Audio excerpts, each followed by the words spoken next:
Assalamualaikum warahmatullahi wabarakatuh. Perkenalkan, nama saya Siti Humaila Rizka dengan NIM E1R021106. Nah, di sini saya akan menganalisis sebuah kasus terkait distribusi khusus diskrit dan juga kontinu. Kita menuju kasus yang pertama mengenai kasus distribusi Bernoulli yang dimana merupakan salah satu kasus khusus diskrit.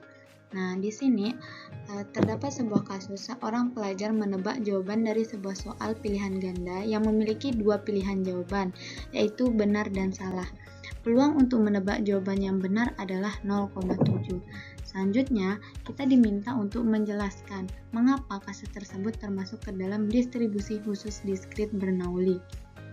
Selanjutnya, kita diminta untuk menentukan ekspektasi dan varian probabilitas keberhasilan dari kasus tersebut. Kemudian, kita menentukan fungsi pembangkit momen atau moment generation function. Yang terakhir, kita diminta untuk cross-check nilai ekspektasi dan varian yang telah kita dapatkan menggunakan moment generation function. Selanjutnya, mengapa kasus tersebut termasuk ke dalam distribusi khusus diskrit Bernoulli? Di sini, yang pertama kita lihat distribusi Bernoulli digunakan ketika ada percobaan tunggal dengan dua kemungkinan hasil, seperti benar yang disimbolkan dengan 1 atau salah yang disimbolkan dengan 0. Dalam kasus ini, tebakan pelajar menghasilkan dua kemungkinan, yaitu benar dan salah. Dan di dalam kasus tersebut, terdapat peluang menebak benar, yaitu 0,7. Selanjutnya, probabilitas sukses selalu sama pada setiap kejadiannya. Selanjutnya, setiap percobaan bersifat independen, yang artinya percobaan yang lainnya tidak dipengaruhi. Selanjutnya, distribusi Bernoulli memiliki parameter P yang mewakili peluang sukses. Nah, di dalam soal kasus tersebut, terdapat peluang menebak benar yaitu 0,7.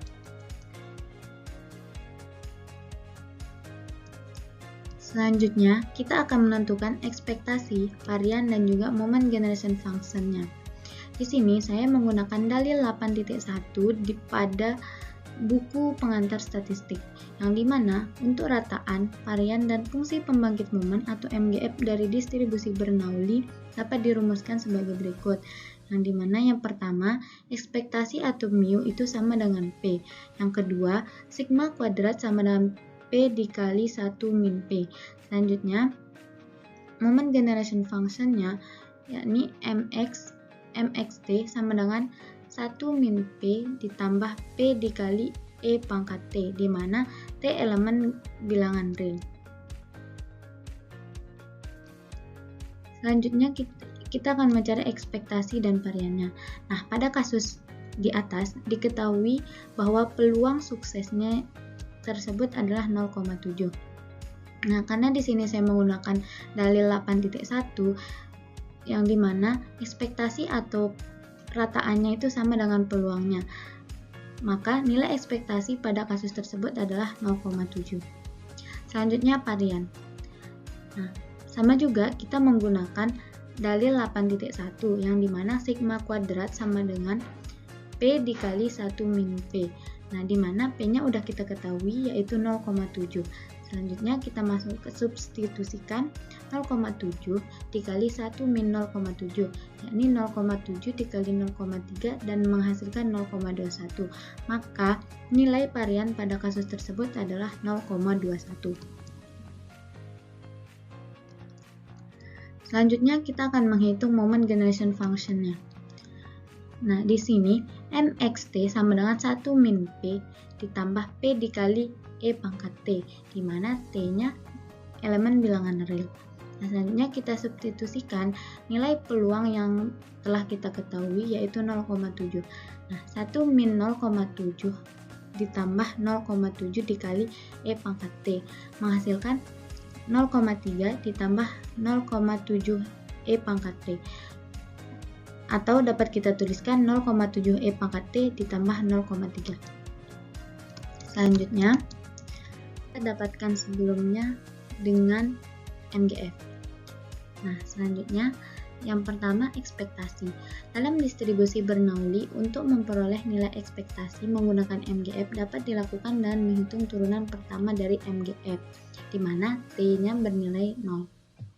Nah, di sini ekspektasi atau mu sama dengan turunan pertama dari MGF. Nah, yang pertama kita akan menghitung turunan pertama MGF. Di sini kita telah menemukan nilai MGF sebelumnya, yaitu 0,7 dikali E pangkat T ditambah 0,3. Nah, turunan pertamanya yakni 0,7 E pangkat T. Lalu kita substitusikan nilai T sama dengan 0 yang akan menghasilkan 0,7. Sedangkan untuk menghitung varian menggunakan MGF dapat digunakan sigma kuadrat sama dengan turunan kedua dari MGF dikurangi ekspektasi kuadrat. Nah, sudah kita ketahui bahwa ekspektasi itu sama dengan turunan pertama dari MGF tersebut. Jadi, turunan kedua untuk MGF tersebut adalah 0,7.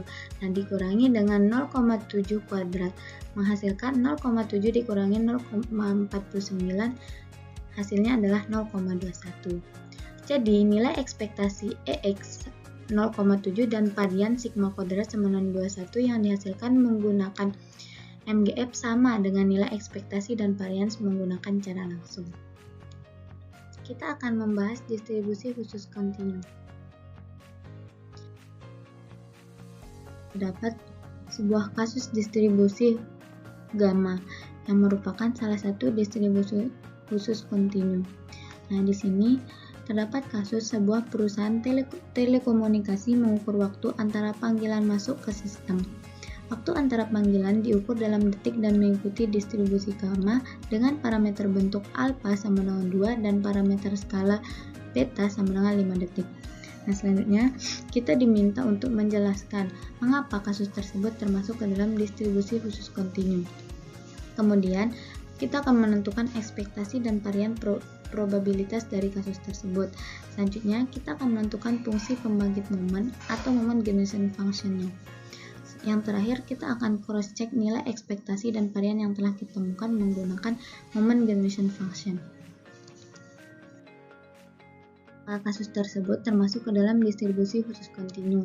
Yang pertama, kita akan melihat karakteristik dari distribusi gamma, yang dimana distribusi gamma memiliki dua parameter bebas, yaitu alfa dan juga beta, dimana alfa disebut parameter bentuk dan beta disebut parameter laju. Nah, pada kasus tadi terdapat parameter bentuk yakni alfa sama dengan 2 dan parameter laju yakni beta sama dengan 5. Selanjutnya, karakteristik yang kedua yaitu distribusi gamma sering digunakan untuk memodelkan waktu antara kejadian-kejadian dalam interval waktu tertentu. Nah, pada kasus tersebut, sebuah perusahaan telekomunikasi ingin mengukur pesan yang masuk ke dalam sistem. Selanjutnya, kita akan menentukan ekspektasi, varian, dan juga moment generation function-nya. Nah, di sini saya juga menggunakan dalil 9.2 pada buku pengantar statistik, yang dimana rataan, varian, dan fungsi pembangkit momen dari distribusi gamma dapat dirumuskan sebagai berikut, yakni rataan atau mu sama dengan alfa dikali beta, dan untuk variannya itu atau sigma kuadrat sama dengan alfa dikali beta kuadrat. Nah, untuk moment generation function-nya yaitu mxt sama dengan 1 min beta kali T pangkat min alpha, yang dimana T-nya kurang dari 1 per beta. Nah,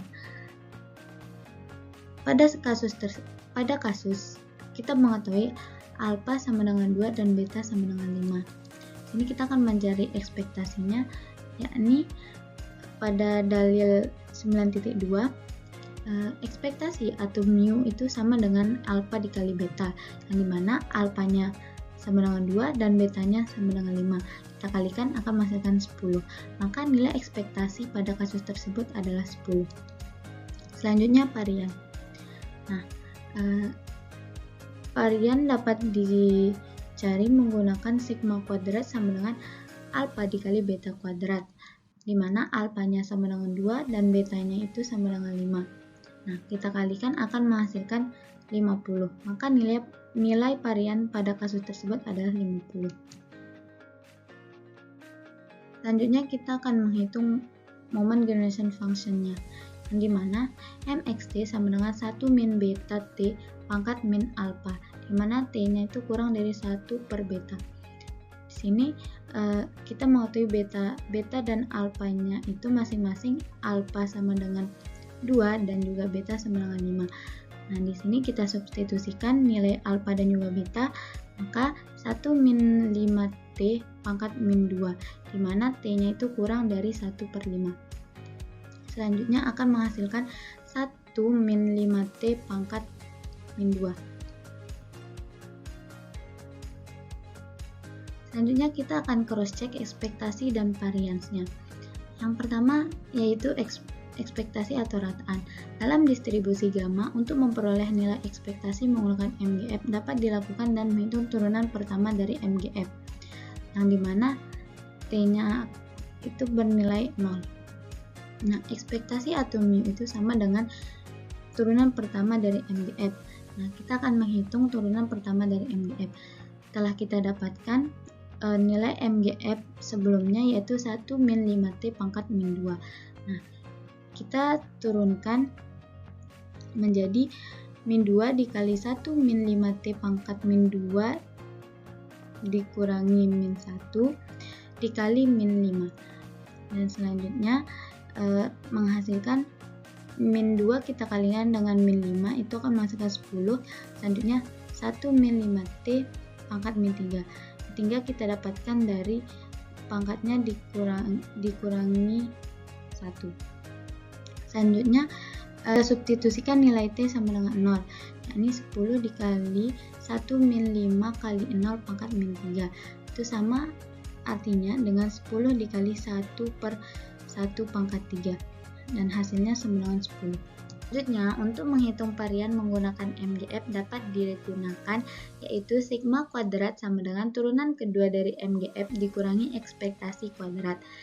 Selanjutnya kita ketahui bahwa ekspektasi itu sama dengan turunan pertama dari MGF. Maka turunan kedua dikurangi turunan pertama kuadrat. Nah, selanjutnya yang pertama kita lakukan yaitu menghitung turunan kedua dari MGF, yang dimana kita ketahui bahwa turunan keduanya yaitu 10 dikali 1 min 5 kali t pangkat min 3 dikurangi 10 kuadrat. 10 merupakan nilai turunan pertama dari MGF. Selanjutnya pangkat min 3 kita kalikan dengan 10 menghasilkan min 30. Kemudian kita kalikan dengan 1 min 5t pangkat min 4. Min 4 dihasilkan dari pangkat min 3 dikurangi min 1. Selanjutnya dikalikan dengan turunan yang ada di dalam kurung yaitu 1 min 5t, maka turunannya itu min 5. Nah, selanjutnya kita kurangi dengan 10 kuadrat. Nah, selanjutnya kita dapat mengalihkan min 30 dengan min 5 menghasilkan 150. Selanjutnya dikali dengan 1 min 5t pangkat min 4 dikurangi 10 kuadrat. Selanjutnya kita substitusi nilai t sama dengan 0, yang dimana 150 dikali 1 min 5 kali 0 pangkat min 4 dikurangi 10 kuadrat, dimana hasilnya 150 dikali 1 per 4 min 100, hasilnya yaitu 50. Jadi dapat disimpulkan nilai ekspektasi yakni 10 dan varian yakni 50 yang dihasilkan menggunakan MGF itu sama dengan nilai ekspektasi dan varian menggunakan cara langsung. Dan yang dapat saya sampaikan mengenai menganalisis kasus distribusi diskrit maupun kontinu. Sekian, wassalamualaikum warahmatullahi wabarakatuh.